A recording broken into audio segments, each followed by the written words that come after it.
Hey friends, welcome back to my kitchen. If you're new here, my name is Jen and I do cooking and canning videos, and sometimes I post garden content. If that seems like the sort of thing that you'd be into, I hope that you'll consider subscribing and sticking around. I'd love to have you here. So today's video is going to be a follow-up to the last video that I posted when I said I had a neat little surprise for you and a way to use up leftover corned beef from the holidays. If you missed my corned beef video, I can leave a link to it in the upper right-hand corner here. Just click that link and it'll take you directly to that video. Now this recipe is super simple. This is a short video because it really takes no time at all to put this together. Now, as always, I am doubling this recipe, but I will leave the ingredients below for a single amount of this recipe. Unless you are cooking this as a snack for a large family or using this to take to a potluck or maybe a dinner, you will definitely not need to double this like I did. So to get started, you're going to need an 8-ounce block of softened cream cheese or Neufchâtel. And to that, you're going to add a half a cup of sour cream.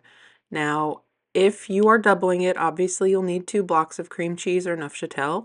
And it turns out that 2 cups of sour cream is exactly one of the smaller containers of the light sour cream from Walmart. I think it's 16.9 ounces. So that would be a full container for a double recipe. And then you're just going to add that right in on top of your cream cheese. And the last ingredient that we're going to add in here for our saucy base is Thousand Island dressing. You're going to need about 1/4 a cup of that and add it directly in on top of everything else. And then do your best to try to get this as smooth as possible.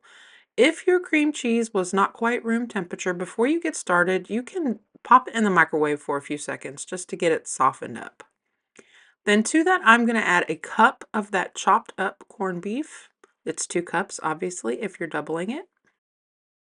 And then you're also going to add a cup of shredded Swiss cheese. Now, I found a block of Swiss and just shredded it myself. But if you're unable to find the full blocks of Swiss cheese, you can just buy the Swiss cheese slices and run them through your food processor or chop them up really finely with your knife. It doesn't really matter because this is going to go into the oven for a while and that cheese is going to get nice and melty and ooey gooey. So just do what you can. Once you get the corned beef and the cheese all incorporated, then you're going to add about a cup of drained and chopped up sauerkraut. This is fermented sauerkraut, but I imagine even the canned stuff would be okay. And if you're using a larger bowl than I am, this process would probably go a lot faster, but anybody who has been here for a while knows I always needed a bigger bowl. I don't know what I was thinking, but just do your best to get it all stirred together.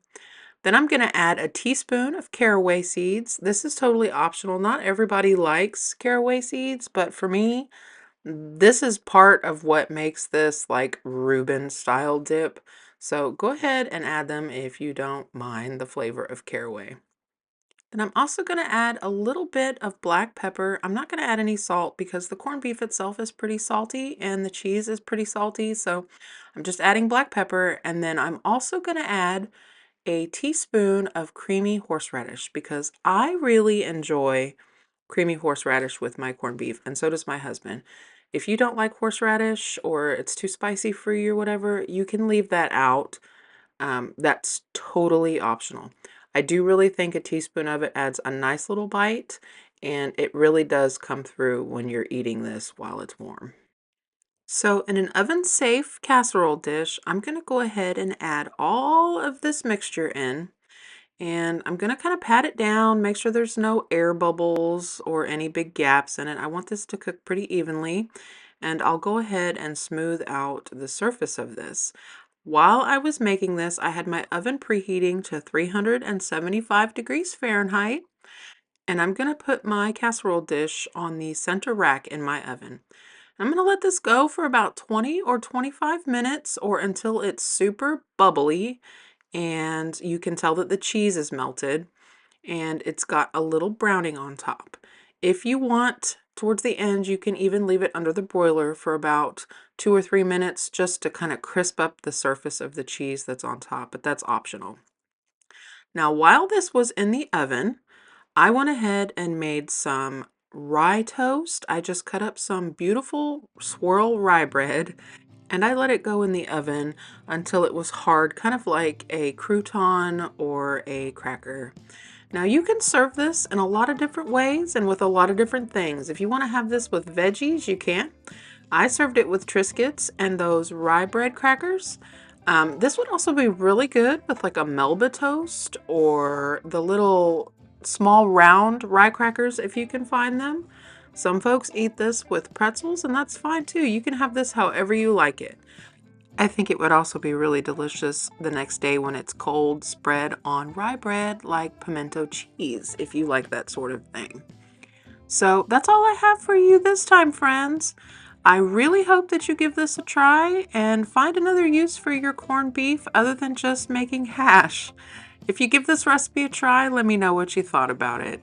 Until next time, friends, happy cooking.